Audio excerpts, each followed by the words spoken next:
Jesus clearly identified those that followed him, and he placed them into two groups.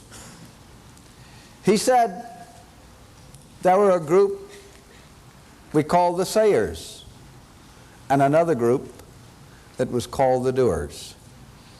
He said not all of the sayers would be in heaven, but all the doers would be. The choice, therefore, is yours. Choose you this day whether or not you will be a sayer or a doer. I suppose you could say that my testimony had its beginnings 59 years ago.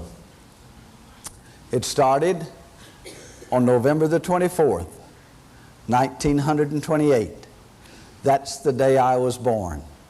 The seventh living child, born into a family of 8 children. It was a very poor family. We resided in a very poor section of this nation. 1928 was the beginning of the Great Depression, the hardest times in the history of our land. My parents struggled just to put the daily bread on the table. But as I look back in retrospect, I realized how blessed I really was. I was blessed because I was born into a Christian family.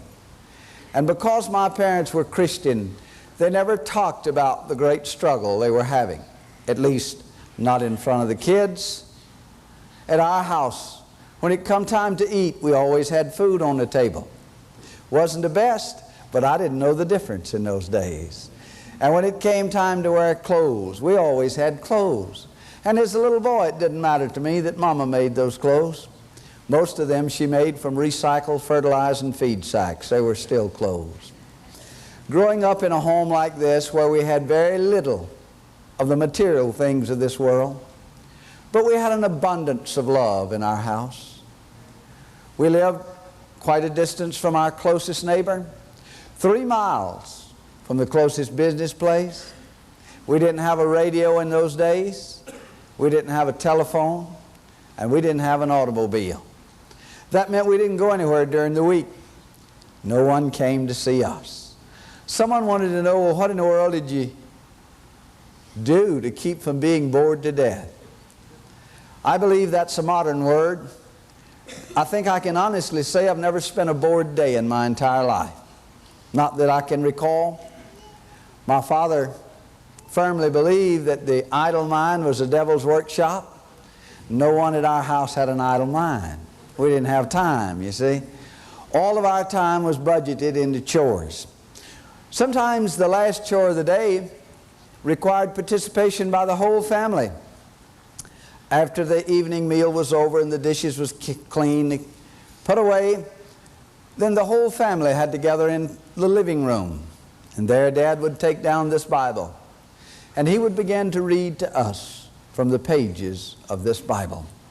Now that's where I first learned all about the great heroes of this book.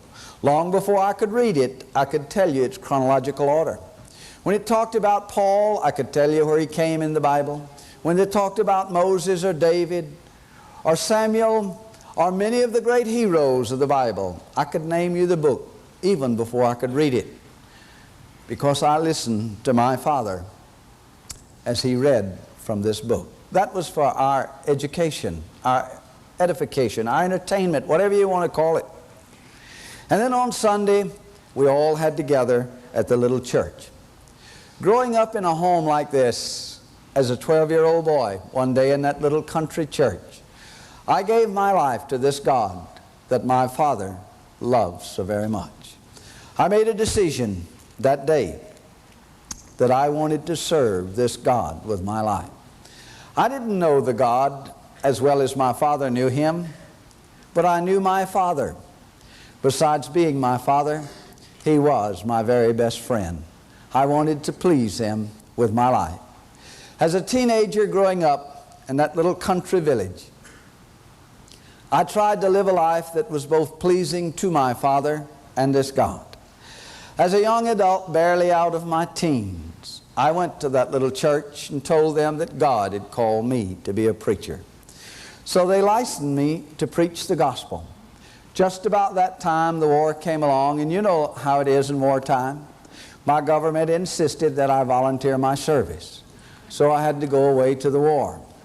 I came back a veteran of that war. I went back to the little church and told them that I fully intended to keep my obligation, so they ordained me as a minister of the gospel.